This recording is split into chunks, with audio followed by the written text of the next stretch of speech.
HR panel discussion on the topic Navigating Mental Health and Well-being in the Workplace Strategies for a Supportive Environment. I request the following members to please join us on the stage. Ajmer Deshwal, Group Lead Manufacturing HR, IR, Admin and EHS, Dixon Technologies as the moderator. Deepti Mehta, Chief Human Resource Officer, Interface Microsystems. Neha Aggarwal, Deputy General Manager, Corporate HR and DEI, Hitachi. Bhavna Batra, Executive Director, People, S&P Global. Please welcome them on stage. I would now like to give the mic to our moderator for this panel session, Ajmer Deshwal, to carry on forward.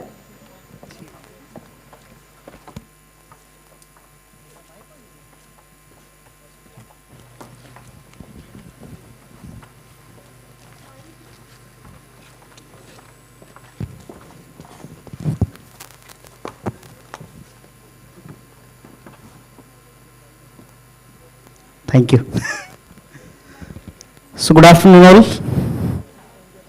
I think all are feeling sleepy. Is it?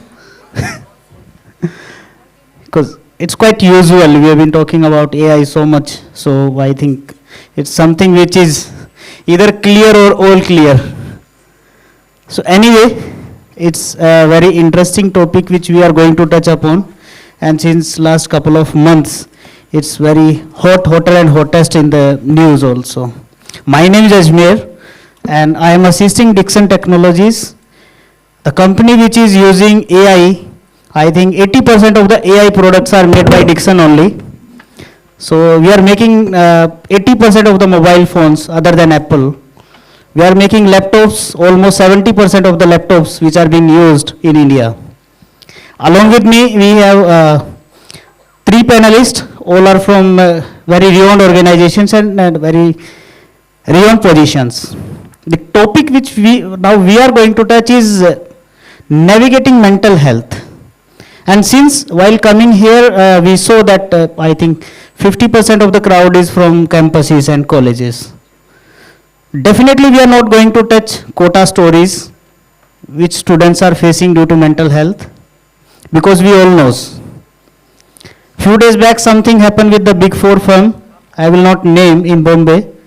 Again that story we are not going to touch because we all know. Third one, I think we came to know that what happened in mythologies and Mahabharata, Ramayana, how they manage their mental health. We are not going to touch that stories all. What we are going to touch, we have approximately 50 years of working experience with us. So we are going to touch something which is not been touched or discussed upon. This is what we are going to take from here.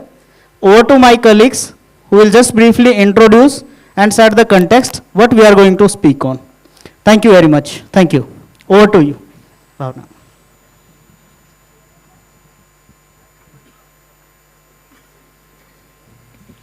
Good afternoon, everyone. Pleasure to be here. You know, this subject of mental health is a very interesting one. I've had the privilege of working with a bunch of organizations, including PwC. And as I've navigated across consulting and the corporate world, whenever I think of the topic of mental health, 2 or 3 things stand out for me, right? When I went to do my MBA, I'm an alumnus of MDI Gurgaon, but when I went to do my MBA, we worked all through the night. And yet mental health challenges never came up, or rather, they weren't spoken about, right? In consulting as a career, and in several other professions, you can think about lawyers, you can think about doctors, it is viewed that your expertise gets built, sona jitna hi tapta hai, utna refine hota hai. And that's exactly the view. Hopefully everybody can understand Hindi. So the view is that the more you experience, the more effort you put in, the more your skill set grows, right? And even then, mental health conversations have really started gaining steam over the last 10 years. Right? And therefore, rather than just sharing a point of view, which by the way is my personal point of view and not the view of any one organization, I think there are a couple of questions that we should be asking ourselves as people who are part of the academic world, as part of the corporate world, and as potential students who are here. Number one is the view currently to tackle only symptoms at a stage where the challenge has already set in. Because the challenge actually starts, our organizations are nothing but a reflection of our societal context. The challenge starts when children are raised and are told that you have to fight for your place in the sun. You have to get a CGPA of a certain kind, otherwise you won't get a good job. You won't get the compensation to support your dreams. So we sow the seeds of competition, and all of that is great, but where do the seeds of competition grow? And how do they reflect, right, in day-to-day work life? I think for me personally, there are 2 or 3 dimensions of mental health that are very important. One, do we acknowledge that it's okay? It's okay to not feel 100%. 2, do we acknowledge that it is human to ask for help and not a sign of weakness to ask for help? 3, do we appreciate that the power of the collective is what helps people deal with their challenges? And maybe we'll explore some of that as we go along. Hi everyone, this is Neha Aggarwal and I'm from Hitachi, and just to let you know that Hitachi is not into ACs and refrigerators. So we are having 850 plus companies across the world with around 4 lakh employees, and in India we have 35,000 employees across 30 plus different business units. So we deal with energy sector, rail sector, automotive parts, technology, payments, medical devices, technology, and lot many things. So please go to hitachi.com to explore more if you need, but do not relate it to ACs and refrigerators because we just get loyalty for that and we have outsourced it to Bosch. Now, coming on to the topic, mental health, what it stands for me. So I would say, if we are talking about mental health, we need to talk about psychological safety, wherein you have all the access to voice out your opinions, to feel safe in the terms whatever you are expressing is not having any negative repercussions. So even if you are a student or you are an employee, you need to have that mental safety, emotional safety in your environment, that you will not be scolded even if you are wrong. So first is this. Second, definitely work or study life balance. Whatever you are doing, please make sure to take it little in an easier manner.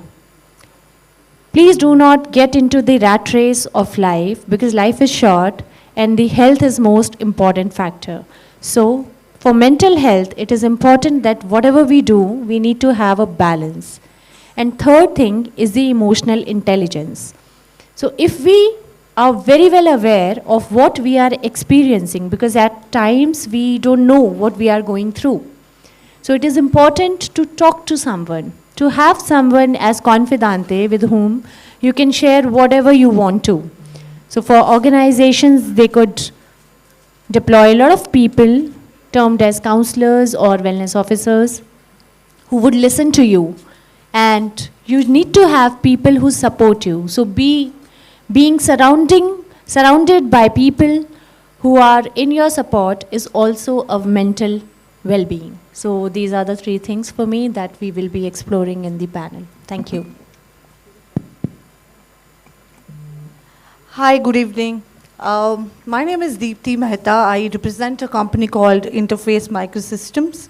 We are in automotive sector. For me, I think my fellow panelist has already spoken of what exactly, they mean by the mental well-being. But if I go back, we might have heard, all of us might have heard, we have physical well-being, we have social, we have emotional, and this is a new term which has come up, the mental well-being, especially after COVID. We all have realized where we are. In terms of, once we say that this mental well-being, there are four things which comes in my mind immediately is, the W part, which is your work environment, and the working culture. If we talk about corporates, of course, in household, as Bhavna said, there are many, many examples which are there, which we can quote, and the list is pretty long. But in terms of work and the work culture and the work environment, what I personally believe and what we personally see and experience is how open our leaders are, because, apart from that, what is the kind of environment these guys are working in? What is the kind of openness in the culture, the flexibility at work, which has been given it to employees, which is, okay, the huge work pressure is there everywhere. As Ajmer has already said, we will not talk about the thing which has happened, which has been there, the talk of the town today. But it is there for long. It is not from today. So, we as a leader, the things start from our house. So what we have to do here is, what is the kind of opportunity we give it to our employees, wherein they can come freely, they talk to us, openly. That creating that work environment is something which is very, very important. Another thing which I come up with, of course, with this, it is ultimately, you're working in corporates, you'll keep on listening and hearing the words called productivity, right? Whenever you've been paid, of course, organization would expect a productivity from you, but at the same time, we have to give them a flexibility at work, plus we have to make sure that how many of our employees are ready to take risk, right? So, it has to start from somewhere, so that we should give them an opportunity in the forums wherein people can come, talk about it. And this is not a one-day job, right? One day, if I given a training to people, if I see there's something which is coming up and then I need to work on it, no. We have to make sure that it starts with the day they join the organization, and that should be in our DNA. And that we have to make sure that it is not only HR, it is about all the manager, it is a pulse check which they do. They have to do. We should not wait for the surveys to come in. Giving you one example, and then we'll talk about it a little later. So when we go to office, we switch on our laptop. In our organization, there are four things which comes in immediately. Are you happy?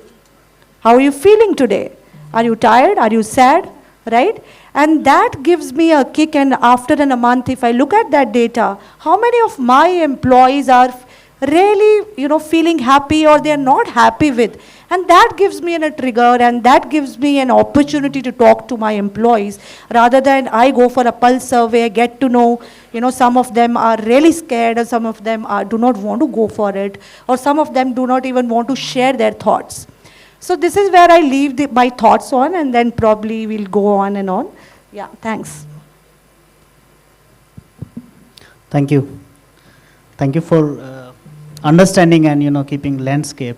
So my first question, since I've been in Toyota for more than 10 years, and in Japanese culture, everything starts from why. So first question to you, Bhavna. Why it is important to prioritize mental health for employees and employers, both? Thanks for that question, Ajmer. I think for employers, let me start with the employer view. I think for employers, we can either take a metrics-driven approach, because mental health at the end of the day is about ensuring that people bring their best selves to work, which translates into best possible results, best outcomes, all of that good stuff, right? And therefore, all too often, that is only viewed from a very transactional perspective. But I'd like to stretch the conversation around productivity and impact to be a lot more, right? When our people feel good about where they are, when our people feel good about who they are in the context of the organization, in their personal context, that reflects itself in discretionary effort that is spent in all kinds of things. It is discretionary effort that is spent in creating customer delight, discretionary effort that is spent in supporting colleagues without being asked to be a buddy or a mentor or a coach. It is discretionary effort that is spent in innovation, right, and improvements. So I think the organizational benefit of focusing on well-being is absolutely a no-brainer.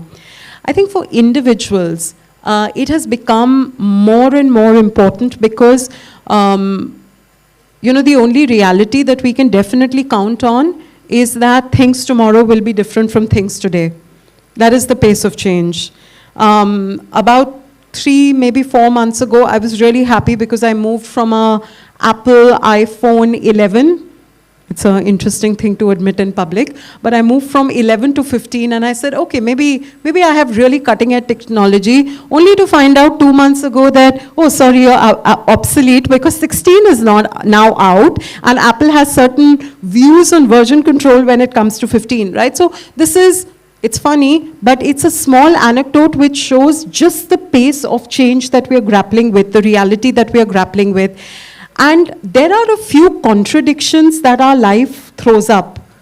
Isn't it interesting that in a hyper-connected world, the extent of loneliness that people feel is at an all-time peak? In a world where we have been talking about emotional intelligence, we still have to do basic training programs to understand body language. So, Bhavna, just pausing you, can we have a vote that how many of audiences are accepting this, that due to hyper-connected environment, people are in lonely zones? Can we raise hands? We can ask the audience, but it takes a lot of courage to say yes to that in public, by the way. Anyway, we are not going to record any video. It's a open call. Yeah. So how many of you agree that due to connectivity, we are going in silos or isolation zones, busy with our phones, without family, even on a dinner? I know few restaurants have started giving that if you put up your phone, you will get discount. Well, it's a normal thing, right? Most restaurants that you go, I was out for dinner last night. I was sharing this example with all of you earlier. Four people at a table, husband, wife, 2 children, 1 teen, 1, well, pre-teen, but I think the new teen. And there was no conversation at that table. There were 4 devices, right? So it was a meal not between 4 people. It was an interaction perhaps between 4 devices. So thank you to those of you who raised your hand. But just the final point that I want to make on why is this crucial for human beings is because in this environment of change, you know, one of the strengths, you spoke about many strengths of India as a culture. One of the strengths of India as a culture has also been our family ecosystems, which stood together. Right? I come from a defense background, so 3 generations of the Indian Army, Navy, Air Force, both sides of my family. And while we traveled across the country, I knew that summer and winter vacations were when we went back home. Right? You went back home, that meant there was support, there was pampering, there was all of that. Do our people have the luxury of coming back home, even when they come back home? Right? And therefore, in this kind of environment, I think publicly acknowledging that it is okay to speak about mental health challenges. You don't have to be a Deepika Padukone to talk about depression. You can be a person who says, I need help, and that's okay, you're not going to get judged. I think creating that safety for human beings and human life is why it's crucial at a human level. Ajmer. Thanks, and fantastic. I think this is why and how it is important to talk on mental well-being, since every individual is facing in any point of time. Moving ahead, yes, and of course we know now what and why, but in organizations we use certain maybe employee involvement, employee engagement, some tools we are using. So anyone can light up on how we can overcome from the situation, and at least as you were telling during lunch also. So you know, once we talk about employees, so you know, it is now common. If you might have heard, a lot of you might have heard, I'm sure all of you are reading in ChatGPT or you have heard the best practices. So I'll not go there in terms of, you know, this kind of small nitty tools which we have it. So what we have done in our organization and what we have practiced this, 2 months ago.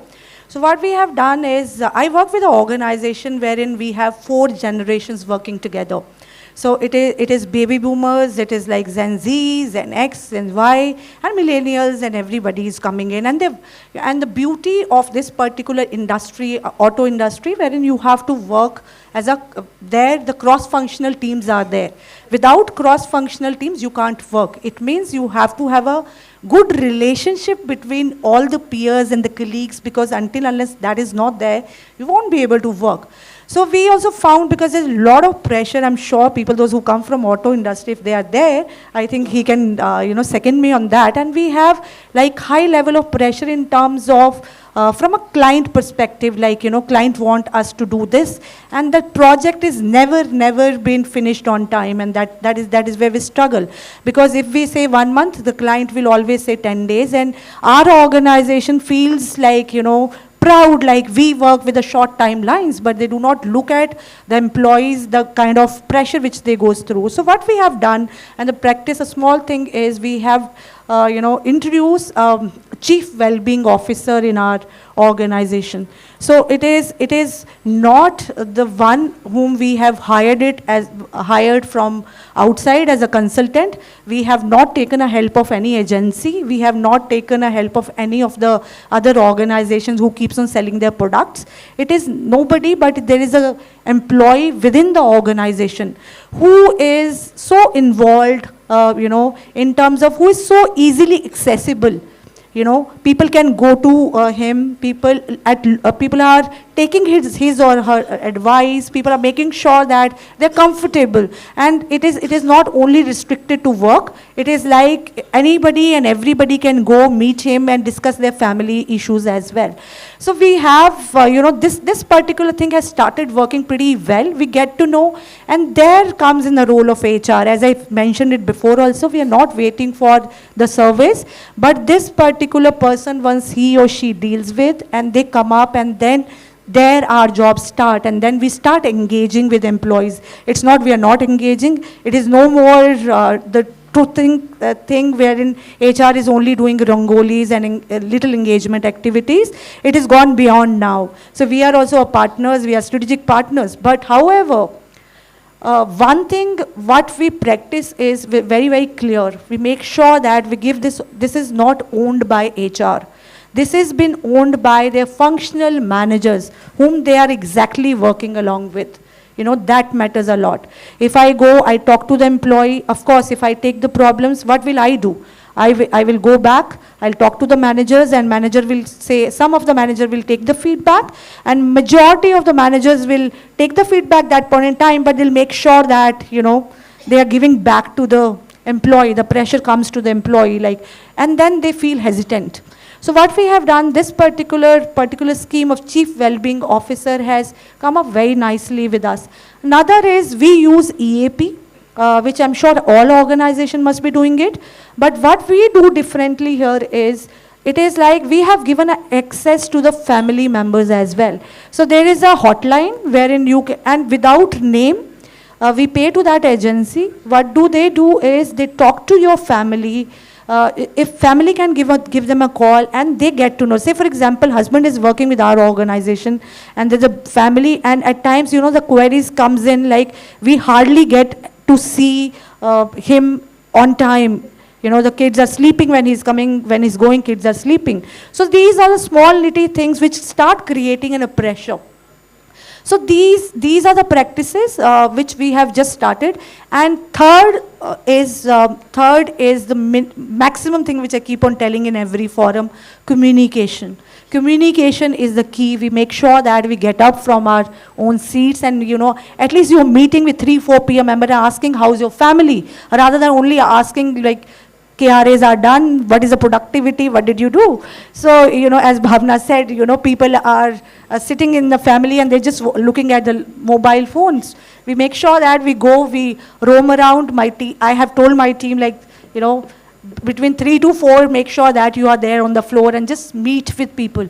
Just greet them and just say, yeah, how are the things which are going on. And these small little things we have just started. I think journey will go on, and this is where we stand. Yeah. Just to add it to here, so just 10 days down, we would be having the World's Mental Health Awareness Week. And just to engage employees, in that sense, we would be celebrating October as whole mental health awareness month, not just a week. So a lot of webinars, lot of awareness sessions, talks on mental health also promote an open environment to eradicate this particular issue as a taboo, so that people can openly talk about it. Second thing, what we do in our organization is the training on empathy. So we train people managers specifically on how to be empathetic in what kind of situation and in what degree you need to be empathetic. So while you are showing empathy, you need not to agree to everything that an employee needs. However, there are reasonable adjustments which you can definitely look up to, and that's how you make sure that your employee is at comfort, they are at their best in their high performing zone, and they feel respected, valued, and included. I'm just going to add 2 practices. So at S&P, what we've done is we have a standing partnership with an organization that provides grief counseling, coaching, any kind of mental well-being support, counseling sessions to employees on call. Right, this is available to all of our colleagues globally. There is a helpline number. The conversations are absolutely confidential, and this is a standing contract that we have in place, because we believe that every challenge cannot be solved through native intelligence and the good intentions of leadership. You need experts to be there, right? And investing in that support round the clock, that's one practice that we have invested in. I think the second one, and I'm just building on the point that Neha made, people leaders. We call managers people leaders in our parlance. I think people leaders play the most important role in either creating the pressure through a pressure cooker or in creating a healthy environment for performance, and therefore investing on people leader capability acceleration on an ongoing basis is one of the other big initiatives for us as well. Thank you, Bhavna. This was my next question, but you answered. So, because best strategies which can be used, and I think we have shared our thoughts, keeping time constraint. My last question, that what advice you want to have with individuals? This is my request to all of you, that how we can advise individuals in the whole way forward, how to move ahead from now onwards, or at least how we can take it to a level, of course not 0 to 100, but 0 to 10, then 20. What is your thoughts on that? What is way forward for mental well-being? Yeah. So what I would say is, to those who are in a position to influence, it could be as academicians, it could be as leaders, etc., be cognizant of your words and your actions. Be cognizant of your words and your actions, because people either get stressed by them or they get supported by them, right? So be cognizant of your words and actions to those who are in positions of influence and authority. For individuals, please ask for help. Please ask for help, because you're not alone. There are enough and more institutions, there are enough and more sources of support available for you, and build your support. You know, when you go, my first mentor, a gentleman who's no more, Anil Nadkarni, he used to be the head of HR for Siemens in India, he used to tell me, make sure that your support system has people that you can go to for guidance, go to for resources, go to for perspective, but whom you can go to for really replenishing your emotional bank balance. We all need our emotional bank balance to be replenished. And anybody over here who feels that it is not important to be emotionally whole, you may need to look inwards. So ask for help for individuals. I would say that to an individual, it is important to understand that life is short and you need to live it with full respect, full value, and full happiness. So take it easy. you can be a part of rat race, but in the long run, what you will get will be supported by your own self. So don't let yourself be down at any point of time. Have conversations within your friend circle or family or with anyone whom you feel confided in, and that's how it is okay to say that I'm not okay today. Can I have a word with you? Or just to understand that being fantastic every day is not every cup of tea, everybody's cup of tea. So, and everybody cannot be fantastic every day. We all have our downs and highs every week, every day, every hour. So, just remember one thing, that life is important to lead in a quality manner than leading it with lot of things at one time. That's it. Thanks. Thanks, Neha. Just adding one line to your saying that. In Japanese, we say no problem is big problem. If someone is saying no problem, Japanese will come back and say big problem. So we have to use it at our family also. If someone is saying no problem, just analyze, it's big problem. Just adding to your words. Thank you for allowing. So for me, I think one is which Neha said, it's okay not to be okay.